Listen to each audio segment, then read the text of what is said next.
My 9-year-old. We need an opening for this. My 9-year-old hit me up yesterday. Right, here we she go. comes up with these questions, and I just got to take a deep breath. I'm like, here we go. I'm feeding her those. Well, they're good, man. I text her those. Ask your dad this. Yeah. So I got a really good friend of mine. His name's Henry, and I think I've spoken to you about him. I think we even talked about him on the web. Who's gay. And his mate, his name was Randy, passed away about a year ago. And I didn't know about it, and I reached out to him several months ago. I said, I'm so sorry because I've known them for 30 years. They did stuff for us for the Bright House Foundation. I consider him a dear friend. He's just a great soul. And so he reached out to me a couple weeks ago, and he said, we're going to be going to our church, and they're going to dedicate a special garden to Randy this Sunday, and I'd really like it if you were there. And I said, I'm there. And so I said, we'll go to Mass, and then we'll shoot over your way. And he said, the kids are welcome, blah, blah, blah, blah. So I told the kids, I said, hey, listen, after church, we usually go to McDonald's or get a donut or something like that. After church, we're going to shoot down to a good friend of mine, Henry Randy, and go commemorate and memorialize Randy with this beautiful garden they're going to have at their church. And she said, Henry and Randy, she says, they're buddies? And I said, well, they were partners. You're ready. What? And I said, yeah, you remember the two homosexuals you picked out at Publix? You said, I think those guys are homosexual, like really loud in aisle 3. And I said, yeah. And I said, how could you tell? And she goes, well, because they're together and they're holding hands and they were buying flowers for each other. And I said, oh, yeah, she pulled that one on me a few months ago. And I said, yeah. I said, she goes, well, how long were they together? And she's asking the typical question. I said, 30 years. I said, they were married. Mm-hmm. She didn't realize that people could get married, certainly in this state. And I'm assuming that's still law.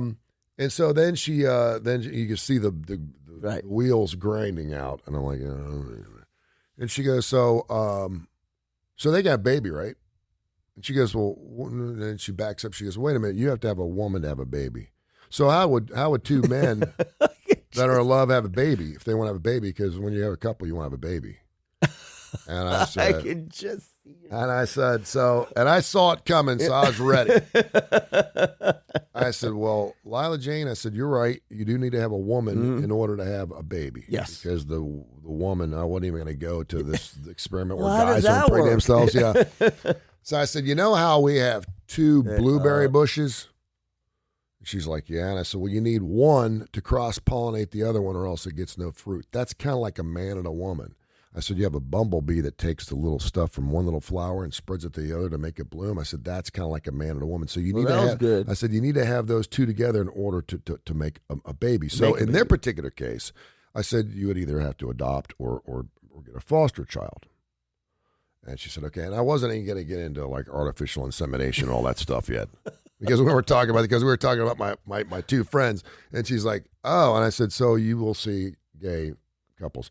Then she asked the question, Dad, do you support homosexuals? She literally said that. Yeah. Okay, so where do you think, I know this is our show, where do you think that one came from? Because I get the first ones.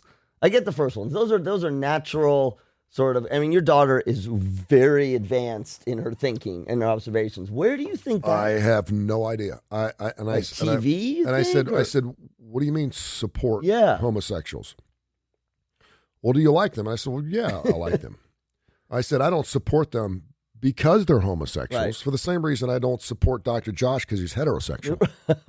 Although there's some people, heterosexuals, yay! If we're going to celebrate homosexual and gay pride, come on, this is the green popsicle thing. I said, I don't support them exclusively because they're homosexuals. Right. I said, but I understand, and to our conversation, I'm not even tolerant of that type of behavior.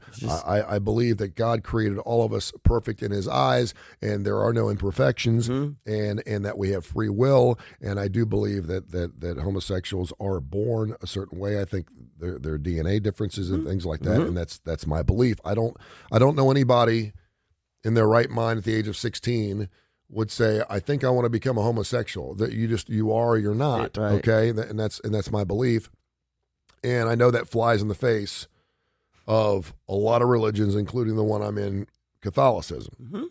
And I said, it makes it really, and I almost found myself having a debate with myself. Were you having this whole conversation with her? Or yeah, I was. And then I started interpreting my own stuff like, it's really difficult to be, in a religion where, it's deemed a sin and blah, blah, blah, I can see the two of you sitting down having a cup of coffee. So thank God she saw a homeless guy out in Publix parking lot. Boing. And there was a dude out there on Valleydale. He had a van. Mm-hmm. He was set up against a light pole. He was playing an accordion. Oh. He had a speaker. Jeez. And a tambourine.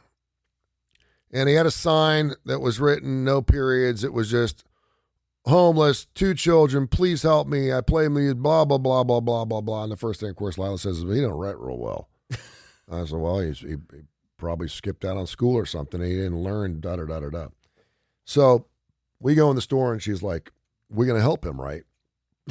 And I said, well, what do you want to do? And she goes, well, we need to give him some money. And I said, there's a lot of different organizations, including the Jimmy Hill Mission, which is one of our best charities, the Jimmy Hill Mission, jimmyhillmission.org. You can go to TonyCurryRadio.net. There's a donation button on there. $5 a week will change the life of a man, woman, or child. They'll help you spiritually, mentally, physically. There's your commercial. And I said, so there's different places to go. I said, this man is performing a service.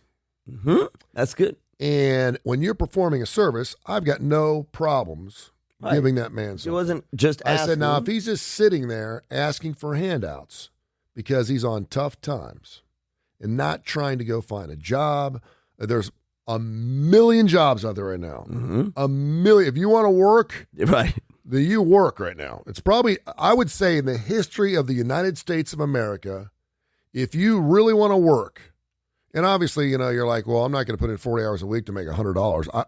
I understand that. But if you are to the point where you're living out of your van and you can't support your kids, you do what you got to do to put food on the table, okay? And the minimum wage is $10, $15, $20. People are paying way more than they need to right now because they need workers. Every restaurant in the state of Alabama, on the face of this earth right now, has got a higher thing outside their building. Normally, we don't go to restaurants like that because if you said, we're looking to hire, they're understaffed and their service is going to suck. Right. But every place has got it now. So I said, but he's performing a service. And I said, if we come out of the store and he's playing that accordion, give him money. I said, I will take care of it. And I said, I will do it. So we come out and he's taking a break. And but I said, that's cool. I heard him play. And so I'm walking out and it was pretty loud. Like you could hear it across the parking lot. Where was this? If you were looking at Publix, right on the left-hand side, right in front of the sushi place. Wow. The nail place. And he's sitting there and no one was making him leave. And he had a little setup, this little speaker. And she's thinking, well, if he's homeless, then how did he afford that speaker? Right. I'll bet you he has a cell phone. I wonder how he puts gas in his truck. I said, well, maybe he's making enough to buy these things. He's investing into his future. He's taking the money he's got. And then that's called good debt. And then he had a Venmo page. Did you really? On the bottom of his sign. Yeah. And I'm like, okay. See, now that's an interesting, listen. I wouldn't have played the homeless card. I would have just been a guy out there playing music. Did he say he said, yes. Okay.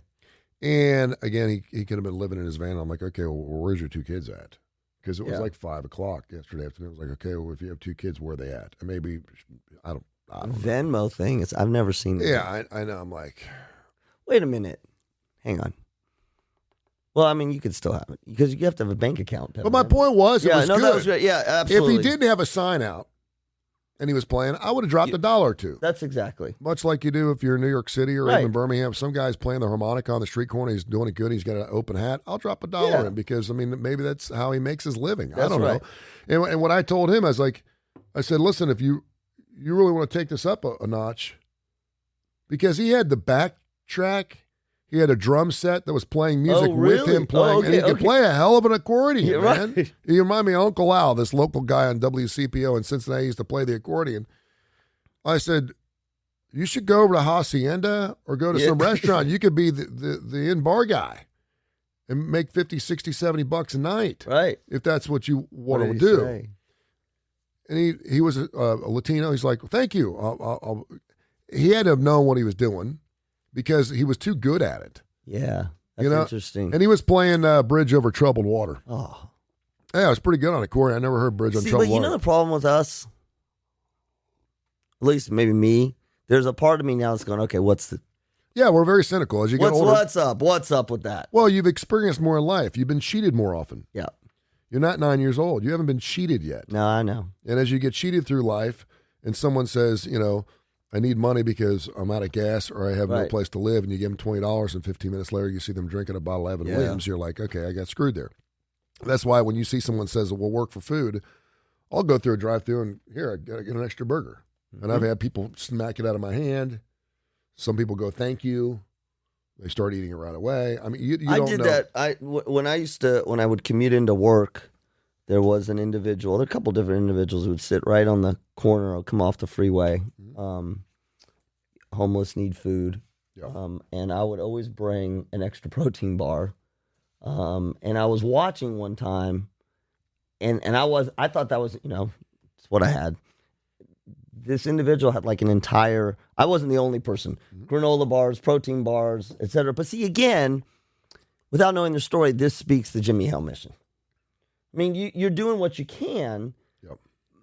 There's some people that don't want the help. But that's what I mean. You're doing what you can, but like Jimmy Hill mission, you wouldn't have to do this. There are, for a lot of people who are homeless or in this particular situation, this is what they want. This is how they make their living. This is the world as they know it. And I guess if they're... We got to be careful not to assume that. I mean, no. I understand what you're saying, but we should assume the other. There's something to be said about knowing you're doing the right thing in a compassionate way, and regardless of what they're actually doing with your help, you're still doing the right thing, and God looks upon that in a favorable light. Right. Now, it's up to them to use the resources that you're helping them with. It should not make you cynical because you may be helping people that don't need it and not helping the people that really do. Yeah, no, right. But there are great organizations out there if you need help. We live in the greatest country. I was talking the other day, I think we said it on the air. We were talking about water. You can get a bottle of water anywhere. Homeless, I don't care where you're at. There's clean water somewhere around here. Mm-hmm. There's so many countries that don't even have clean water. Absolutely. If you're a homeless person and you really want to get something to eat or something to drink, you can find it. I'm not talking about dumpster diving. I'm talking about the same thing. Yeah. Jimmy Hill Mission. Yeah, Jimmy Hill Mission. Places. There are places now. Grace Klein does. Got to bite your lip, swallow your pride. I get all that stuff, but I mean, when push comes to shove, if you really want the help, you can find it in this country, and that's why a lot of people come here. Do you remember when the pandemic first started? The number of individuals, the lines you watched at food banks. Yep. Individuals. A lot of kids weren't eating because they weren't going to school. I know. It's sad. What else did she say? That was pretty much it. And did she want to go to Hacienda? No, we came home. She had dance class last night. Now there's a whole, I don't know about her, but and then as a parent, then you start feeling, at least for me, then it's a moral reality check. Oh yeah. Here I am taking my kid to dance class, and we just had this whole conversation about this guy who's sitting on the corner. She will, if she sees someone sitting under an overpass, she wants to pick them up. Like she'll get upset if we don't. We need to help that individual. Listen, that's a and that's where because you want your children to see you as a compassionate, giving person. Because I've told her, I said, we're here for two reasons. We're here to love each other and help each other. If we're not loving each other and helping each other, then we're not doing the right thing. And I said, I will tell you this, Lila Jane. I said, when you do things for people, it will always come back at you in some capacity, not so much in a financial way or a resourceful way, but it will always come back to you when you're doing the right thing. We're here to help each other. And I said, so don't stop thinking that way. That's really good. And I didn't even go to the point where, but in life, sometimes you get screwed over. There was no reason to. I want that. I want that naive. That is a servant's innocent heart. Yeah. Well, it's a servant's heart. And let me tell you this: not every 9-year-old has that. Yeah. Not every. In fact, many don't. Yeah. Many don't. This is so funny. This is what I love about our show. We don't even care that people are listening. I'm going to tell you this about Lila Jane. Yeah. When you see a 9-year-old, and I'm telling you this as a psychologist and your friend, when you see a 9-year-old who has that view, we need to go help these people. And it stays. It's not a passing fad. That's a unique personality characteristic. I'm not saying that not all 9-year-olds can't be compassionate, but when there's a drive to go help, that is something that will affect her trajectory in life, from career to school to everything. Because it's to me, it's almost like, this is a bad analogy, but it's like an athletic kid. The kid who just has that, your 9-year-old has that, which is great. That's wonderful.